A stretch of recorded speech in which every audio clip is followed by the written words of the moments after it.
Corona times in Amsterdam. The city's miles of canals are still beautiful, but quiet.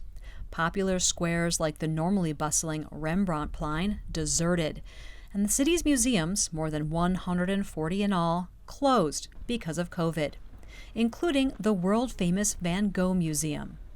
In 2019, there were 2.1 million visitors, 85% coming from abroad to see masterworks like sunflowers. Today, that gallery is empty, as are all the other galleries filled with priceless pieces by Van Gogh. We're here in the middle of the day, and to see it so quiet, it's a real shock. It's kind of an introduction, and it's all about his self-portraits, as you can see.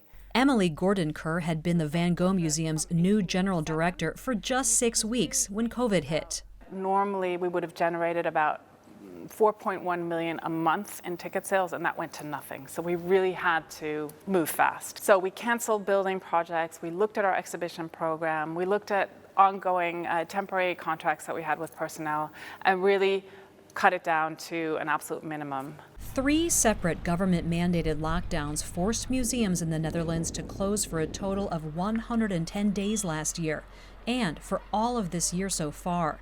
Dutch museums were allowed to open briefly last June with strict social distancing rules in place.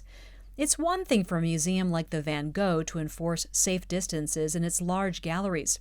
It's a trickier problem for another one of Amsterdam's most famous museums, the Anne Frank House. The house and the hiding place was right up here.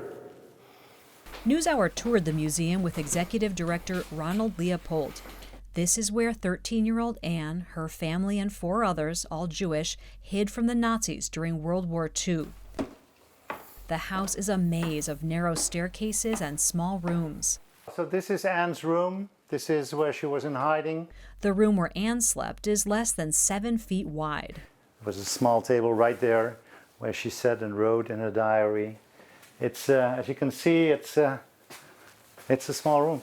That means even when they do reopen, as long as social distancing is in place, only about 25% of the people who normally visit will be allowed in. Many major Dutch museums are hanging on with a combination of cash reserves, endowments, and donations. The Dutch government has also stepped in with millions in subsidies to help cover lost revenue and salaries. Same here. Still, there have been layoffs.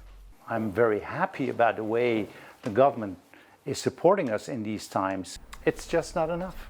So we had to lay off about 20% of our staff. We don't know when social distancing will end. We don't know if and how international travel will pick up. COVID to us is a financial disaster. In a survey among the 450 or so members of the Dutch Museum Association, 30% of the participants said they might not last another year. 3 have already closed permanently, including 2 small museums on Amsterdam's historic Herengracht Canal. The building is from 1675. So this is a twin building, and we had this building. Yeah.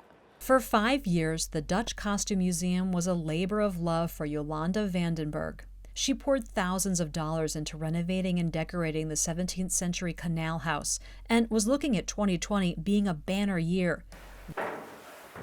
Then COVID hit. This was the room of Volendam. We had every region with traditional costumes. We gave every region their own room. This was Zeeland. As the owner of a private museum with a volunteer staff, she did not qualify for government assistance. It's very empty now. In July, on the verge of bankruptcy, she realized she couldn't make it. It's the first time I cry about it. But it's good, it's over, because nobody stops COVID, so. Part of coping with COVID has meant Dutch museums thinking of new ways to stay relevant by offering mostly free virtual tours. Even though museums in the Netherlands are closed right now, you can visit a lot of them online. One of them is the Rijksmuseum, the National Museum of the Netherlands. I'm here in a big, grand hallway full of Dutch art. All around me, I have a 360-degree view here of this hall. And many of the paintings have an option to click on them and learn more. In the 17th century, Rembrandt van Rijn created a masterpiece packed with secrets. The Night Watch. You can actually get a pretty good sense of the museum, a sense of the space, and also learn a huge amount about the contents in it. Another museum in Eindhoven, a city south of Amsterdam, is taking virtual tours one step farther. This is a telepresence robot, and with this robot you can log in from anywhere in the world with your mobile device or with your laptop and steer the robot around in the museum. I was curious to take the tour myself. First step, logging on from my home office in Minnesota with special software. Hi! Good morning. The guide, Marlene Harches, can see me and I can see her. Thank you so much for having me. This is amazing. I'm like basically right there with you. I use controls on my computer to navigate my way around. The building is very big, so we go do a quick run through. Okay. Yes.